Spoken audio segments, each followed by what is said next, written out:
Notez que la tranquillité du cerveau fait partie de la méditation. Je ne veux pas discuter maintenant de la méditation. Faisons-le bientôt. Mais nous devons réaliser l'importance de se taire du cerveau, car cela signifie être exempt de la structure psychologique de la société.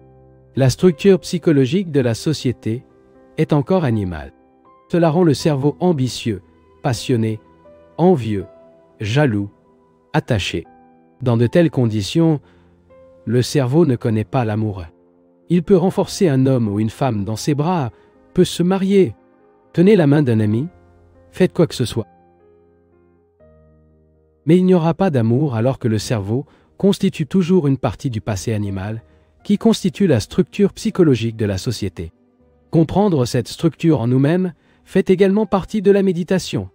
Et si vous y arrivez, vous constaterez qu'avec cette compréhension, il y a une immensité, une impulsion créative, qui n'a rien en commun avec les livres d'écriture, la poésie ou la peinture, ni avec aucune des absurdités et exigences enfantines d'une société dans laquelle elle s'y attribuait à la gloire. C'est une création qui se produit dans l'immeurable, l'aboutissement de l'existence, mais telle ne sera réalisable que lorsque la structure animale, que la structure psychologique de la société a été rejetée.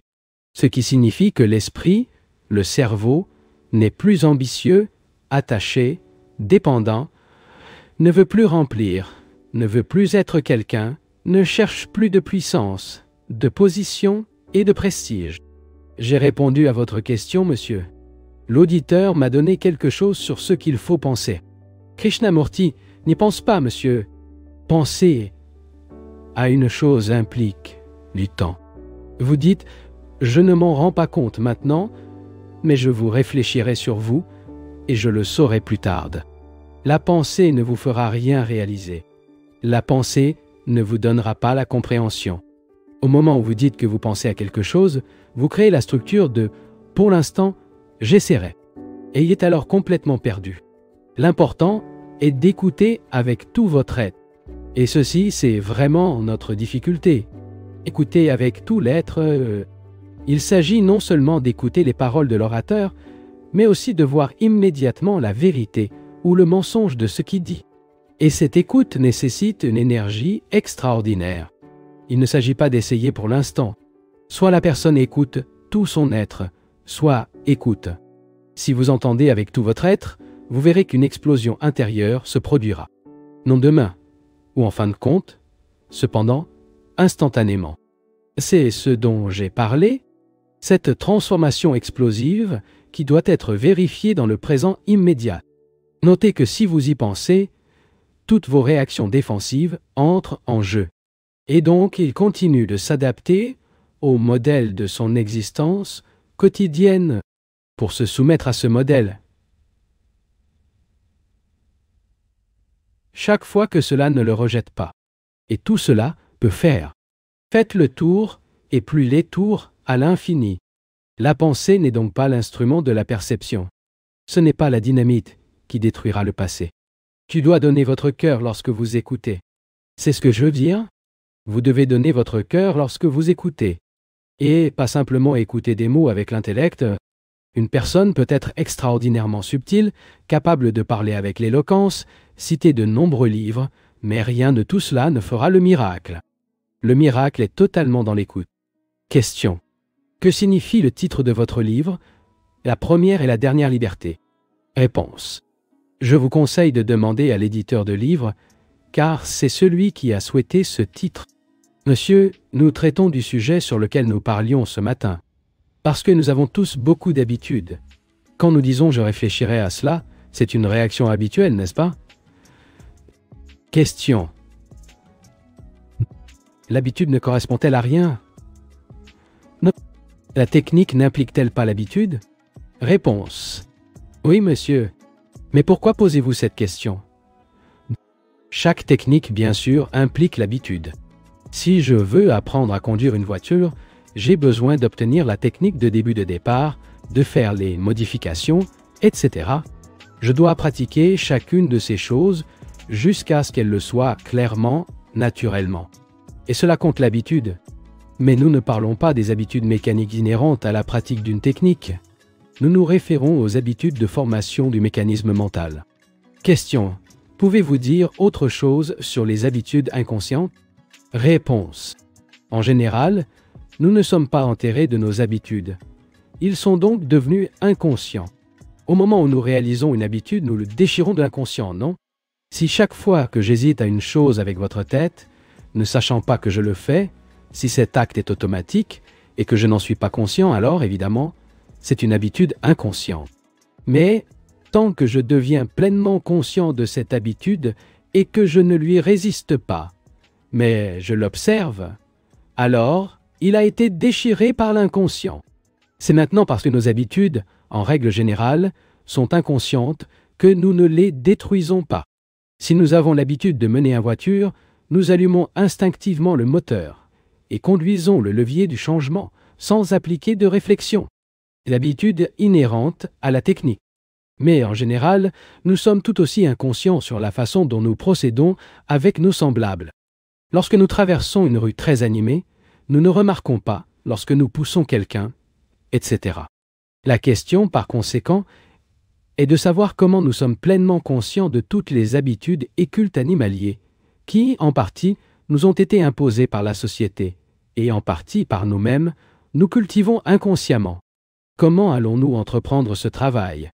Individus et hindous, chrétiens, allemands, russes, suisses, américains, et etc., avec l'ensemble respectif d'habitudes dont il est généralement inconscient. Et comment l'individu peut-il percevoir ce conditionnement? Comment pouvez-vous réaliser l'inconscient?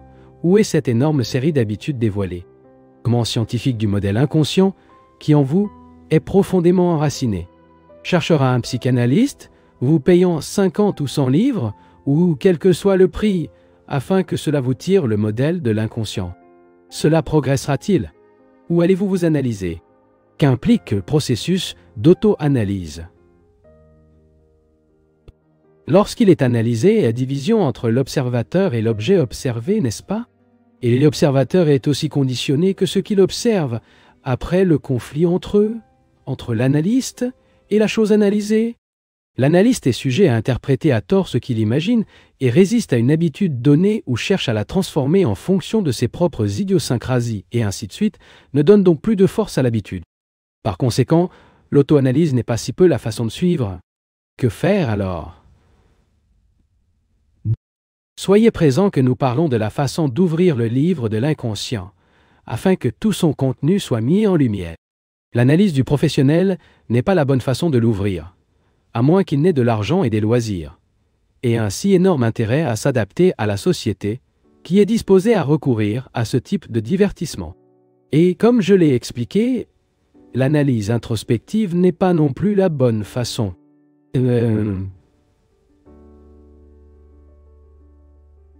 Si cela est clair, que fera l'auditeur? Rien. Krishnamurti. Et qu'est-ce que cela signifie, monsieur? N'êtes-vous plus enchevêtré dans cette idée fallacieuse de l'analyse? Ce n'est qu'alors que l'observation, n'est-ce pas? Il n'y a que l'état de voir, sans traduire ce que vous voyez. Vous ne voyez donc que... Mais généralement, que nous arrive-t-il lorsque nous nous voyons exactement comme nous? Si je me rends compte que je suis brutal, grossier, mesquin, plein de vanité, je me sens déprimé. Je dis « Oh, quelle horrible chose !» et je me mets en agitation en essayant de modifier. Cette tentative de modification des choses, cette tentative de faire quelque chose, est toujours dans le domaine de l'analyse. Mais si, au contraire, j'observe sans choix, et cela signifie être observé négativement, il n'y a plus de série d'analyse de l'inconscient. Je suis complètement hors du sol d'analyse parce que j'ai brisé le modèle. L'important est de rompre avec cette habitude de conditionner le meurtre. Et presque tous d'entre nous pensons que nous pouvons le briser à travers l'analyse, soit fait par nous-mêmes ou dans un autre. Mais ce n'est pas possible. Le mur de l'habitude ne peut être brisé que lorsque la personne est complètement consciente, sans choix et négativement vigilant. Seigneur, quand il voit soudainement une montagne dans toute son immensité et sa beauté, ses hauteurs imposantes et ses abysses, que pouvez-vous faire à propos de ce spectacle? Rien. Absolument. Vous le contemplez, n'est-ce pas? Mais que se passe-t-il habituellement? Vous regardez la montagne dans une seconde rapide puis dites « Waouh, comme c'est beau !» Et avec cette verbalisation très, elle ne le regarde plus. Il y tourne déjà le dos. Si vous regardez vraiment une certaine chose, votre esprit devient très calme. Parce que, alors, il ne juge plus, il ne traduit plus ce qu'il voit en termes de comparaison. Regardez, et c'est ce que je comprends pour observer négativement. Et si vous pouvez vous regarder de cette manière, toutes les habitudes et conditionnements inconscients seront réduits à une chose qui, par compréhension directe, éliminera complètement. Ce ne sont pas de simples mots. Essayez-le et voyez-vous et vous le prouverez. Ici, totalement, et non par des fragments. Nous parlons de la vie de Wall Street, de la vie de la ville, de la vie de l'ermite, et ainsi de suite. Nous avons donc parlé pendant des années et des années. N'est-ce pas aussi une habitude? Faire face à la vie et faire face dans son ensemble et non fragmentaire.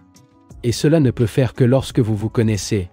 C'est parce que vous ne connaissez pas tout le processus de vous-même qui divise la vie en fragments et perpétue ainsi les conflits et la souffrance. Un tout harmonieux ne peut pas être construit en rassemblant des fragments, mais avec la connaissance de soi, il y a une plénitude et un sentiment de totalité.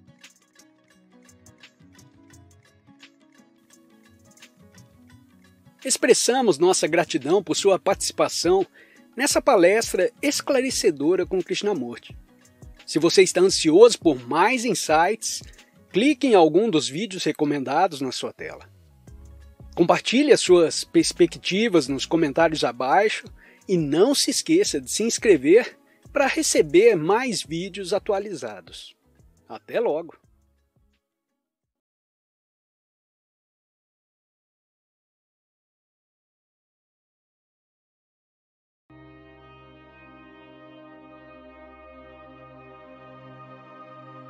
Je veux parler ce matin d'un sujet peut-être peu familier à certains d'entre vous, c'est-à-dire la question de vider l'esprit de la peur.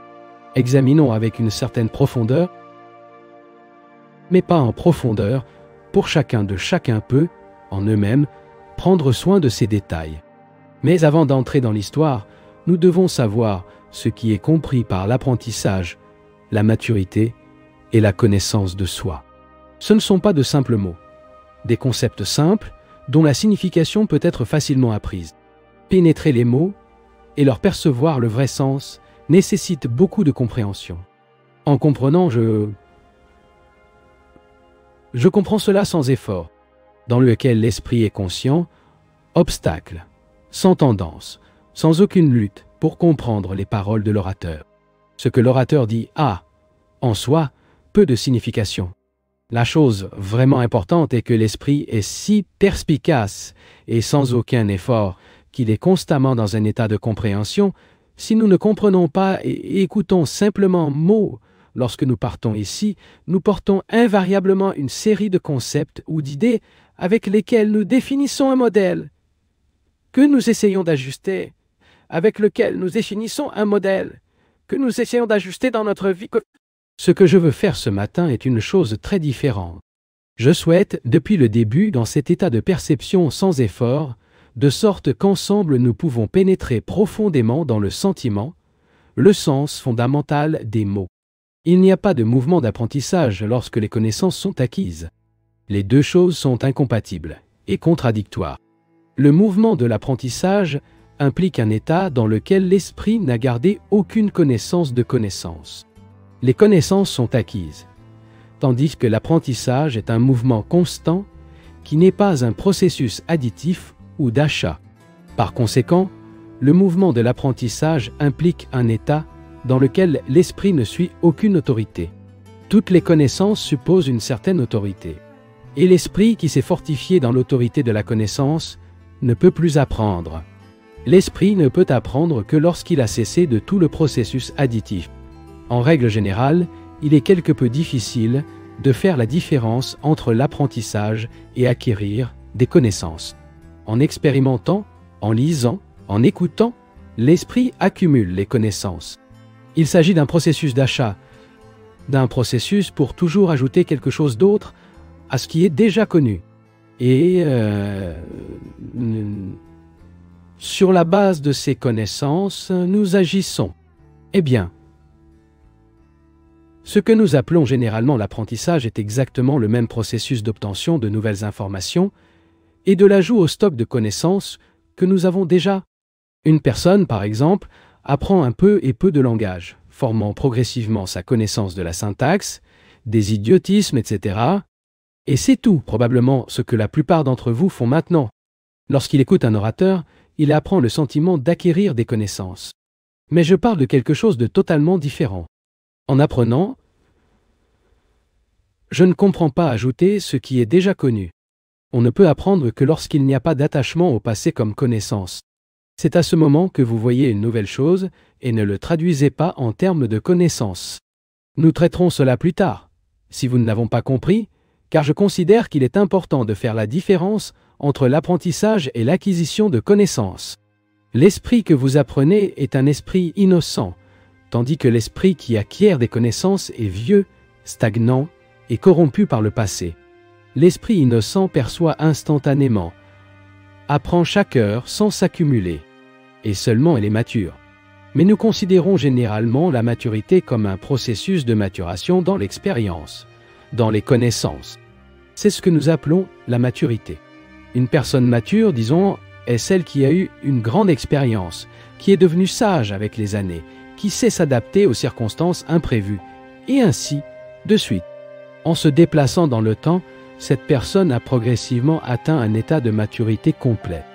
Nous pensons que, avec le temps, l'esprit mûrit, se libérant de l'ignorance, et l'ignorance est le manque de connaissance des choses du monde. Le manque d'expérience et de capacité. Un jeune, disons-nous, a besoin de temps pour mûrir. Vers environ 60 ans, elle aura souffert. Par le biais de primes, de tensions, d'attributions de vie, d'expériences accumulées, de connaissances. Et puis, peut-être, ce sera mature. Mais pour moi, la maturité est complètement différente. Je pense qu'il est possible de devenir mature sans subir toutes les pressions et tribulations du temps. Être complètement mature, quel que soit l'âge de l'individu, signifie être capable de faire face et résoudre immédiatement tout problème qui est présenté et de ne pas le transporter vers le lendemain. Le transport d'un problème pendant la nuit est essentiellement un manque de maturité. C'est l'esprit sans mature qui continue d'exister avec ses problèmes de jour en jour. L'esprit mûri peut résoudre les problèmes prêts, chaque fois qu'ils surviennent. Il ne donne aucun solo au problème pour lancer les racines. Et cet esprit est dans un état d'innocence. Ainsi, être mature est d'apprendre et de ne pas acquérir des connaissances. L'acquisition des connaissances est essentielle à un certain niveau. Une personne doit avoir des connaissances lorsqu'il s'agit de choses mécaniques, comme l'apprentissage de la conduite d'une voiture. Les connaissances sont acquises pour apprendre une langue, l'étude du génie électrique, etc. Mais se retrouver dans l'état de maturité auquel je me réfère signifie se voir comme c'est vraiment le temps, de temps en temps, sans accumuler des connaissances sur lui-même, car cette maîtrise implique la rupture avec le passé. Et le passé est, en arrière-plan, une accumulation de connaissances. Qui est le moi? Si une personne s'observe vraiment, il se rend compte que le soi est une masse d'expériences accumulées, de blessures, de plaisirs, d'idées, de concepts et de mots. C'est ce que nous sommes, un faisceau de souvenirs. Nous examinons un sujet tellement complexe, mais si nous l'approfondissons un peu plus, cela peut être clair pour chacun de nous. Nous sommes tous psychologiquement le résultat de notre environnement éducatif et social. La société avec ses codes de moralité, leurs croyances et leurs dogmes, leurs contradictions, leurs conflits, leurs ambitions, leur cupidité, leur envie guerre, est ce que nous sommes? Nous disons que nous sommes en substance esprit, âme, une partie de Dieu. Mais ce ne sont que de simples idées qui nous ont été inculqués par la propagande de l'Église ou d'une société religieuse. Ou nous les collectons dans des livres ou nos parents qui reflètent le conditionnement d'une culture donnée. De Sartre. Mémoire identifiée avec la propriété, la famille, le nom, c'est ce que chacun de nous essaie. Mais nous n'aimons pas découvrir ce fait pour nous-mêmes, car c'est extrêmement désagréable. Nous préférons nous considérer comme des êtres extraordinairement intelligents. Mais nous n'avons rien à voir avec ça. Nous pouvons avoir une certaine capacité à écrire des images de poésie ou de peindre. Nous pouvons être assez sages en affaires, ou subtils dans l'interprétation d'une certaine théologie. Mais en fait, nous sommes un paquet de choses rappelées. Les blessures, les douleurs, les vanités, les remplissages et les frustrations du passé. Juste ça. Nous pouvons peut-être superficiellement que nous sommes cet expert du passé, mais nous ne sommes pas profondément entiers, et maintenant, nous le regardons. Mais cela ne signifie pas l'acquisition de connaissances à notre sujet. Remarque, s'il vous plaît, la différence. Tant que vous acquérez des connaissances sur vous, vous vous consolidez dans le gaspillage du passé. Réalisez les vrais faits sur nous-mêmes pour le moment. Et c'est le mouvement d'apprentissage. Il est libre de toute connaissance de votre personne. Je ne sais pas si j'explique clairement. Quand je dis que je sais sur moi-même, qu'est-ce que cela signifie? Supposons que j'ai été insulté ou flatté. Cette expérience reste dans mon esprit comme mémoire. Avec le souvenir de cette blessure ou de ce plaisir, je me regarde et interprète ce que je vois à cause de ces réactions passées. S'interpréter en termes de passé est simplement de vous mettre dans un état de pression ou d'exultation. Et dans cet état, il n'y a aucune possibilité d'apprentissage, car il n'y a pas de fraîcheur et de spontanéité de la perception. Mais si la personne se voit vraiment tel qu'il est, et ne l'interprète pas selon le passé, s'il observe simplement le fait, c'est-à-dire ce qui est chaque minute, il a la possibilité de se faire connaître, sans accumulation. Ce n'est pas vraiment très difficile à voir, comme nous sommes, simple et clairement sans résistance. Si un homme est un menteur, s'il est louche, passionné, envieux, il sera relativement facile à découvrir. Mais nous, en général, lorsque nous découvrons ce que nous sommes, le traite immédiatement pour l'interpréter par rapport à ce que nous pensons être. Et pour cette raison, nous n'apprenons rien sur ce que nous sommes. Apporte la liberté, même ce qui existe au-delà des mots. Est-il possible pour l'esprit de se libérer de la peur? La peur de toutes sortes génère l'illusion, rend l'esprit terne et superficiel. Là où il y a de la peur, il n'y a bien sûr pas de liberté. Et sans liberté, il n'y a pas d'amour. Presque nous avons tous une sorte de peur. La peur de l'obscurité, la peur de l'opinion publique, la peur des serpents, la peur de la douleur physique, la peur de la vieillesse et la peur de la mort. Mais est-il possible d'être complètement libre de peur? On peut voir que la peur nous fait chacun. Il nous amène à mentir, nous corrompt à bien des égards, rend l'esprit vide, superficiel. Il y a des coins sombres à l'esprit qui ne peuvent jamais être étudiés et mis en lumière pendant que nous avons peur. Autoprotection physique, l'impulsion instinctive pour garder la distance du reptile toxique, pour se retirer devant la falaise, éviter d'être récolté par un bus et ainsi de suite. Il est sain, normal et sain. Mais je parle d'autoprotection psychologique, ce qui nous fait craindre la maladie, la mort, un ennemi. Quand nous cherchons à remplir la peinture, la musique, les relations ou quoi que ce soit, il y a toujours une peur. Ainsi, l'important est d'être conscient de tout ce processus de nous-mêmes. Laissez-nous observer et découvrir sur vous. Et ne demandez jamais comment être libre de peur. Lorsque vous voulez seulement vous en débarrasser, vous trouverez des moyens et des façons de vous enfuir et ne verrez jamais la liberté. Il ne sera jamais libre de peur. Si vous réfléchissez à la peur et à la façon dont nous devons le considérer, vous constaterez que pour la plupart d'entre nous, le mot est beaucoup plus important que le fait. Considérez le mot « solitude ». Avec ce mot, je veux me référer au sentiment d'isolement qui nous attaque soudainement, sans raison apparente. Je ne sais pas si cela vous est arrivé. Bien que vous vous trouviez entouré de votre famille, vos semblables, bien que vous vous promeniez avec des amis, ou que vous voyagiez dans un bus rempli de passagers, vous vous sentez soudainement complètement isolé. Étant donné la mémoire de seule expérience, la peur l'isolement, pour être seul, ou avoir l'attachement à quelqu'un qui meurt et que vous vous voyez isolé. En raison de ce sentiment d'isolement, cherche un refuge à la radio, au cinéma, ou faites appel au sexe, à boire, ou commence à assister à l'église, à adorer Dieu. Si vous allez à l'église, ou prenez une pilule, c'est une façon d'évasion. Et toutes les évasions sont essentiellement la même chose. Le mot solitude nous empêche de comprendre parfaitement cet état. Le mot associé à l'expérience du passé évoque le sentiment de danger et génère de la peur. Pour cette raison, nous cherchons à s'échapper. Veuillez vous regarder comme un miroir. Ne vous limitez pas à m'écouter et vous verrez que le mot a une signification extraordinaire pour la plupart d'entre nous. Des paroles comme Dieu, le communisme, l'enfer, le paradis, la solitude, la femme, la famille. Quelle est l'influence étonnante qu'ils exercent en nous. Nous sommes des esclaves à de tels mots, et l'esprit qui est esclave aux mots n'est jamais exempt de peur. Nous sommes conscients de la peur en nous existant. Apprenons-nous sur vous? Cela ne signifie pas interpréter ce sentiment à travers des mots, car les mots sont associés au passé, à la connaissance, et le moment même où nous avons appris sur la peur, sans verbalisation. Cela n'en acquiert pas.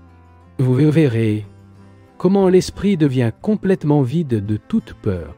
Cela signifie que nous devons nous pénétrer très profondément, mettant de côté tous les mots. Et lorsque l'esprit comprend tout le contenu de la peur, à la fois conscient et inconscient, et donc il est gratuit, il y a un état d'innocence. Pour la plupart des chrétiens, le mot innocence n'est qu'un symbole. Mais je parle du véritable état de l'innocence, ce qui signifie ne pas avoir peur.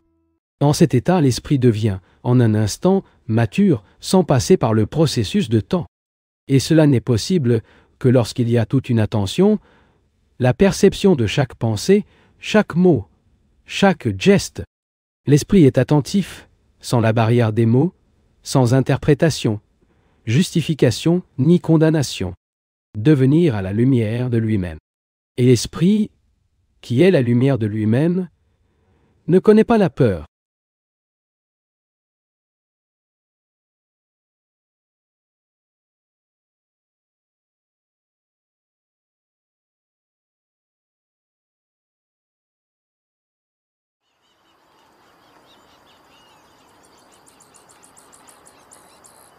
Il n'y a aucune raison lorsque nous apprenons nous-mêmes. Réponse. Il y a des raisons que je veux me connaître. Parce que cette connaissance, je n'ai aucune base pour tout ce que je fais. Je n'ai aucune base pour quoi que ce soit que je pense ou que je ressens. Le moi est si complexe, si rapide, si subtil, si bien que j'ai besoin de me connaître complètement, à la fois conscient et inconscient. Si je veux savoir s'il y a quelque chose de réel, en plus de mon imagination, en plus de mes aspirations, au-delà de mes désirs, au-delà de la propagande de l'Église et de la société. Pour savoir ce qui est vrai, mon esprit doit être clair. Je ne devrais pas me retrouver dans un état de conflit. Je ne dois pas avoir de peur et aucune autorité. C'est très évident, vous ne pensez pas? Il ne devrait pas y avoir de dépendance, ni d'espéré ou de frustration. Je dois être totalement vide de tout cela. Et comment puis-je en savoir plus sur moi? Je ne peux pas dire que je suis le résultat d'une société ou d'une culture particulière, ou que je suis l'âme, entité spirituelle éternelle, parce que tout cela n'est que des choses que les autres me disaient. Pour en savoir plus, je dois me débarrasser de toutes les absurdités religieuses que la société m'a apprises. Cela signifie que je ne devrais pas craindre l'opinion publique et je dois savoir ce que c'est d'être complètement seul.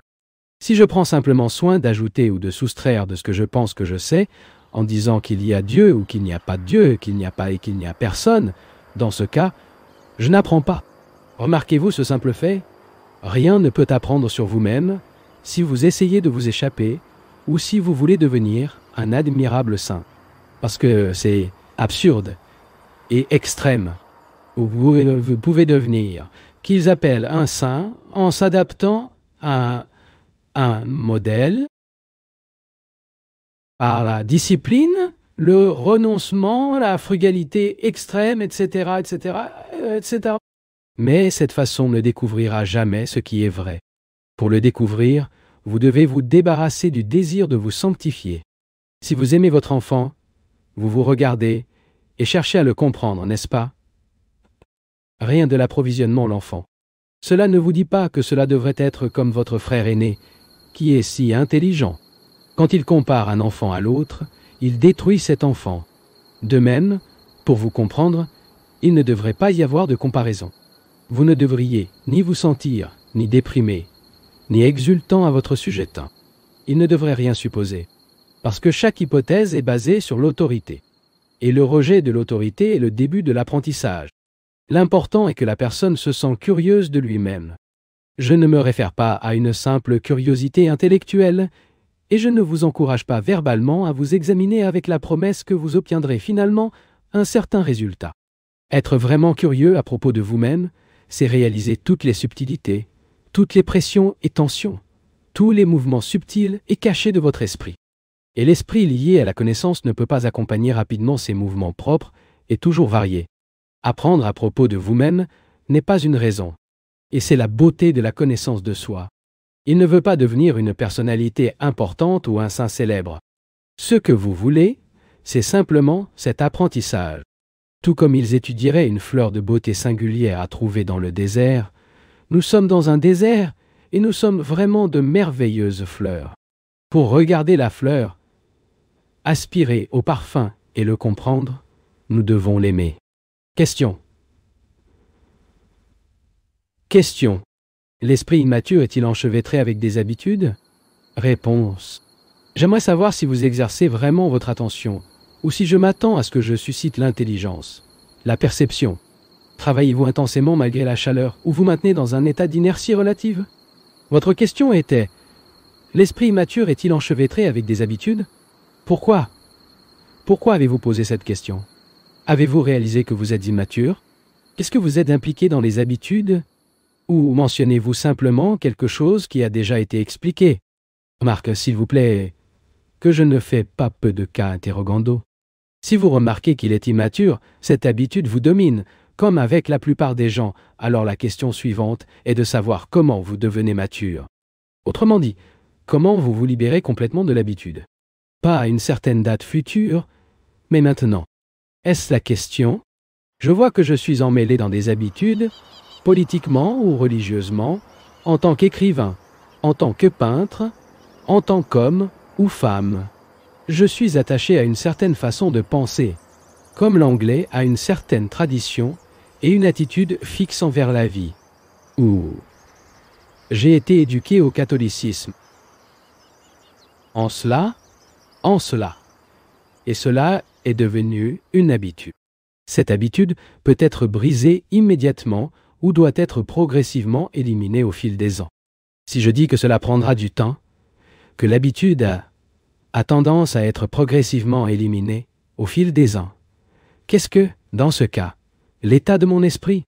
Bien sûr, c'est dans un état de léthargie, de matité, de pensée, et non de perception. Le nationalisme, par exemple, est une habitude. Et cette habitude peut être cassée instantanément. Mais cela nous fait plaisir. Nous donne un sentiment d'importance. Nous sommes identifiés dans un pays particulier, surtout si ce pays est puissant. En général, nous aimons être identifiés avec un gouvernement donné, un drapeau et d'autres absurdités que telles. Et par conséquent, nous ne voulons pas briser l'habitude du nationalisme, donc il n'y a pas de problème. Mais si nous avons l'intention d'éteindre cette habitude, et peut-elle être éteinte immédiatement et non au fil des ans? Comment faire? Y a-t-il une méthode pour briser l'habitude? Maintenant, la méthode implique du temps. Passant d'un point de départ pour un point d'arrivée, s'il vous arrive, le temps ne vous libère pas de l'habitude, et par conséquent, les méthodes et les systèmes pour rien seront alors face à face avec la réalité. Le fait que votre esprit soit enchevêtré dans l'habitude, voyez le fait, pas à travers des mots ou des idées, voyez directement le fait que votre esprit a faim d'habitude. Il en est ainsi de manière inappropriée. Alors, que se passe-t-il? Non, vous essayez de modifier l'habitude sans essayer de le casser, c'est simplement en présence du fait que votre esprit fonctionne dans la routine habituelle. Et que se passe-t-il lorsque vous vous trouvez face à un fait? Que se passe-t-il lorsque vous constatez que vous êtes un menteur et jaloux? Si vous n'essayez pas de changer votre propre fait, vous vous donnerez une énergie extraordinaire, avec laquelle vous pouvez le casser complètement. Comprendre? Lorsque vous vous retrouvez face à face avec un fait directement, votre esprit ne se rend plus aux évasions, aux renonciations, aux efforts pour le modifier au fil du temps, etc., etc., etc., etc. Par conséquent, votre attention est complète. Toute son énergie s'est concentrée, et cette énergie détruit totalement le fait. Pouvez-vous éliminer la peur? Comment découvrir la cause? Réponse. Maintenant, vous prêchiez toute l'attention pendant toute cette heure, employée dans une telle conférence. Par conséquent, votre esprit doit également être fatigué, et votre corps. Écouter toute l'attention est quelque chose que la plupart d'entre nous n'ont jamais fait auparavant. C'est quelque chose de douloureux. Demandez à cette dame. La peur se dissout-elle avec la connaissance de la cause de la peur? En général, nous connaissons la cause de la peur de la mort, l'opinion publique, les choses que nous pratiquons et ne voulons pas être découvertes, et ainsi de suite.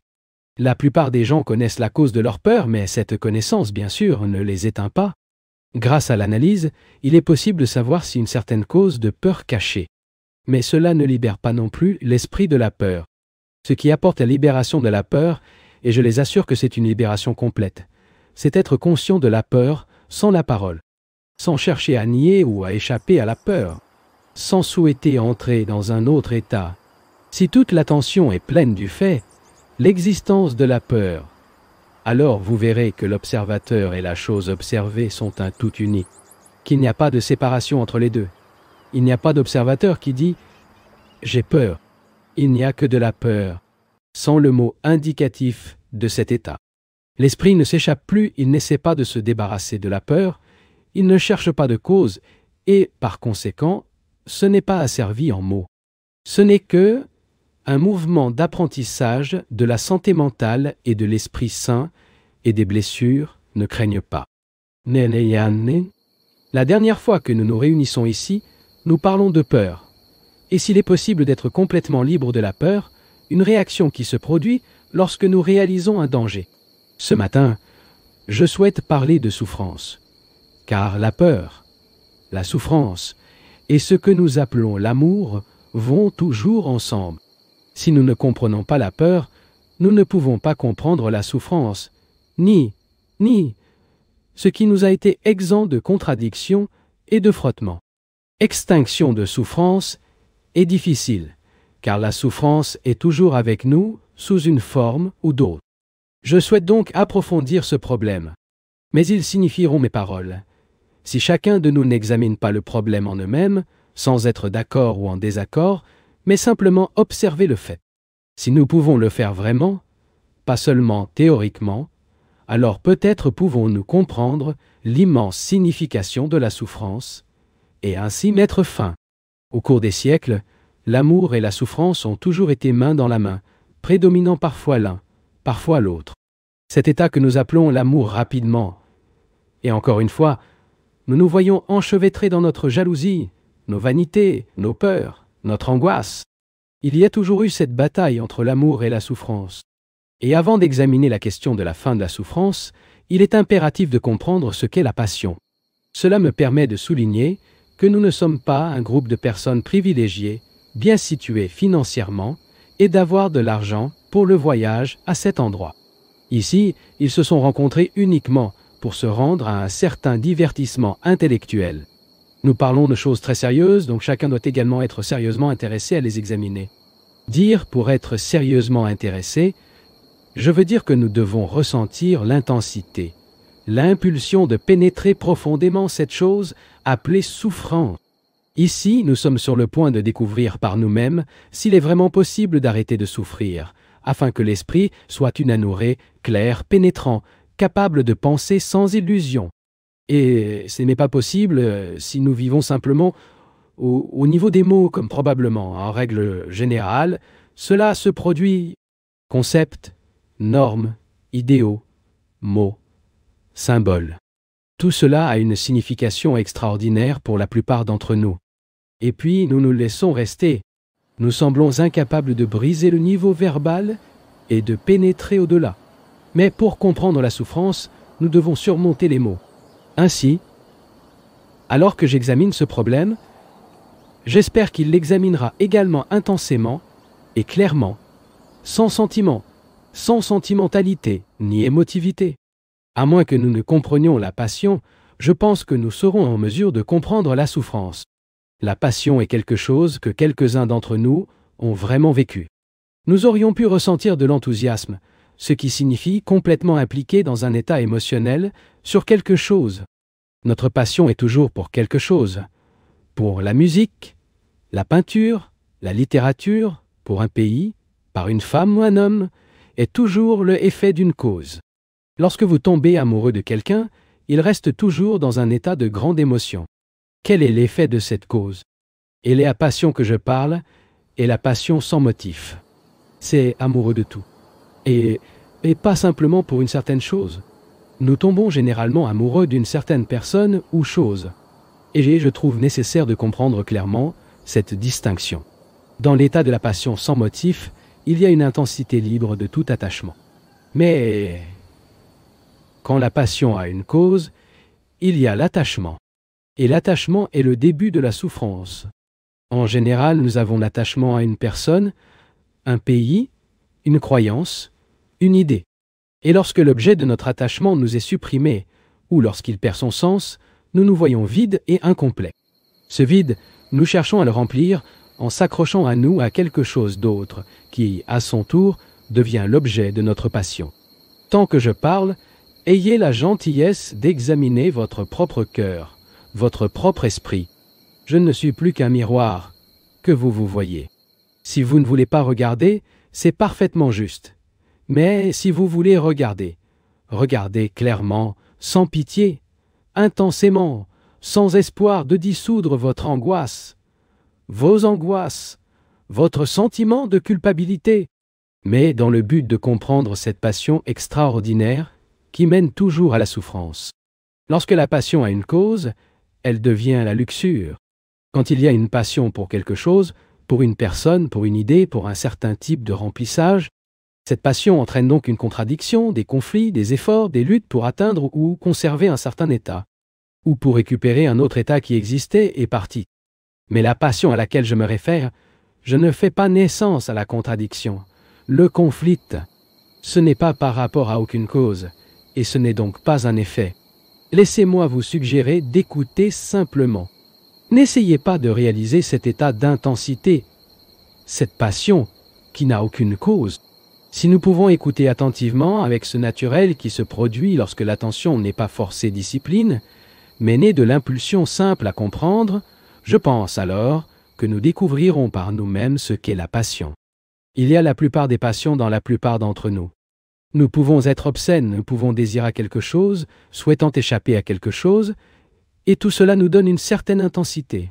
Mais si nous ne sommes pas éveillés, et que nous ne cherchons pas accès à cette flamme de passion sans motif, nous ne pourrons jamais comprendre ce que nous appelons la souffrance. Pour comprendre quelque chose, nous avons besoin de passion d'intensité,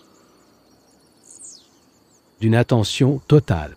Là où il y a une passion pour quelque chose qui produit une contradiction, un conflit, on ne peut pas exister cette pure flamme de passion. Et cette pure flamme de passion doit exister pour que nous puissions mettre fin à la souffrance et la dissiper complètement. Nous savons que la souffrance est un résultat, l'effet d'une cause. J'adore quelqu'un, et cette personne ne m'aime pas. C'est une sorte de souffrance. Je souhaite me remplir dans un sens, mais pour le faire, je n'ai aucune capacité. Ou, si j'ai une capacité, une mauvaise santé, ou un autre facteur qui m'empêche de remplir, c'est une autre forme d'amertume. Il y a la souffrance de l'esprit médiocre, de l'esprit qui est toujours dans un conflit intime et incessant des combats et de l'adaptation, de la brillance et de la soumission à des souffrances causées par des conflits dans les relations et motivées par la mort de quelqu'un. 1. Nous connaissons bien ces différentes façons de souffrir, et toutes résultent d'une cause. Maintenant, nous ne faisons jamais face à nos souffrances. Nous essayons toujours de le rationaliser, de l'expliquer, ou d'avoir un dogme, un modèle de croyance qui nous satisfait, ce qui nous donne un réconfort momentané. Certains prennent un certain médicament, d'autres donnent à boire ou à prier, tout ce qu'ils servent à réduire l'intensité, l'agonie de la souffrance. Les souffrances et les perpétuelles ont du mal à s'enfuir. Le fait que nous tous, nous ne pensons jamais à l'éteindre, afin que l'esprit ne tienne jamais sur le réseau de l'apitoiement sur soi, ne se trouve jamais dans l'ombre du désespoir, sans trouver possibilité de mettre fin à la souffrance. Nous passons, si nous sommes chrétiens, pour le dédire dans nos églises, symbolisant dans les angoisses du Christ. Et si nous allons à l'église pour adorer le symbole de la souffrance, ou si nous essayons de le rationaliser ou de l'oublier en prenant un verre, tout est la même chose.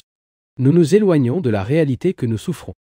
Je ne me réfère pas à la douleur physique, que le silence moderne peut s'écraser avec une relative facilité. Je me réfère à celui de nature psychologique, qui empêche la clarté, la beauté, qui détruit l'amour et la compassion. Et est-il possible d'éliminer la souffrance? Je pense que cette élimination dépend de l'intensité de la passion. Il ne peut y avoir de passion que lorsqu'il y a l'abandon total de soi. Vous ne pouvez jamais tomber amoureux s'il n'y a pas d'absence complète de ce que nous appelons, comme nous l'avons vu, ce que nous appelons la pensée est la réaction de diverses normes et expériences de mémoire. Et là où il y a cette réaction conditionnée, il n'y a pas de passion, il n'y a pas d'intensité. Il ne peut y avoir d'intensité qu'avec l'absence totale de soi.